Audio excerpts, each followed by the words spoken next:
Oh, hello there. Today I'm here to talk to you about the Irish Potato Famine and the economics behind it. The famine happened between 1845 and 1855.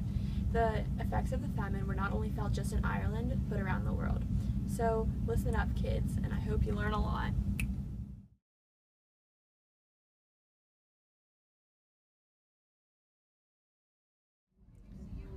I know that it happened in Ireland, obviously, and that potatoes are and were a very important staple in the Irish people's diet. And so when the famine occurred, it really affected their lives because they had to find a new main source of food.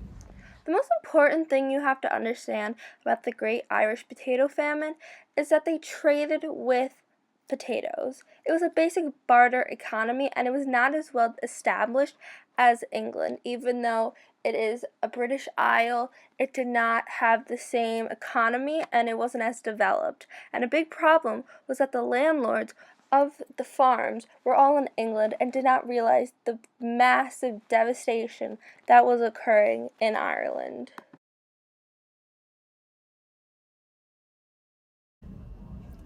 Well, my great grandmother immigrated over to America because of the Irish potato famine.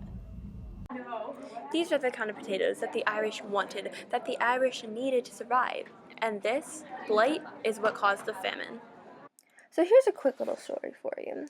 When King Henry VIII was in power, he decided he wanted a divorce from his wife, Catherine of Aragon, to marry Anne Boleyn. But the Catholic Church would not grant him a divorce, so he split with the Catholic Church and made himself the head of the Church of England. Therefore, this caused England to turn into a Protestant country.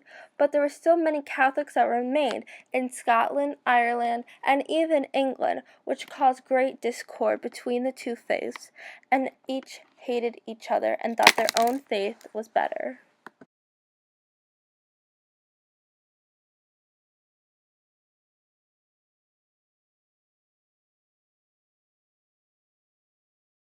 During the time of the famine, the U.S. had the most Irish immigrants coming into the country, which is shown in the darkest blue color. The English tried to help, but they did not succeed.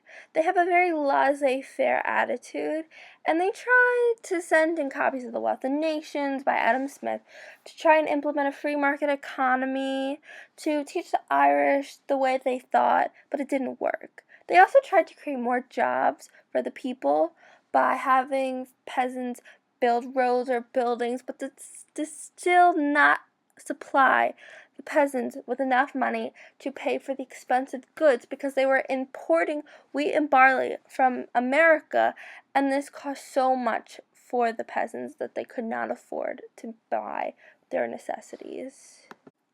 Many citizens were evicted because they could not afford their rent. Hunger was on the rise because they could not afford food, and many went to America, but they faced vast discrimination. And they boosted the American economy because they were willing to work for a lesser amount of money than people who were born in America at the time. This chart here shows that 70% of the people of Ireland chose to stay, but 12% of the total population, which was close to 1 million people, died because of their choice to stay. This map shows that even before the famine, Ireland was a country that faced so much poverty and devastation. During the years of the famine, hundreds of thousands of people lost their lives because of their lack of food and inability to purchase their necessities.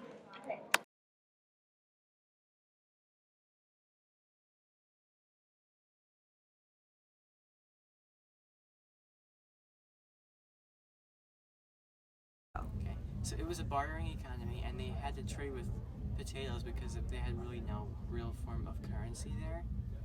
So that was not good, and it led to the depression. This event qualifies as a depression because there was no money or currency in the economy or potatoes, which they use to barter with. No one was buying any major land or any houses because they couldn't afford anything.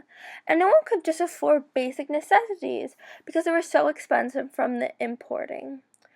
And this occurred for over 6 months. This occurred for 10 years. So this for sure qualifies as a depression, and it negatively affected everyone in Ireland.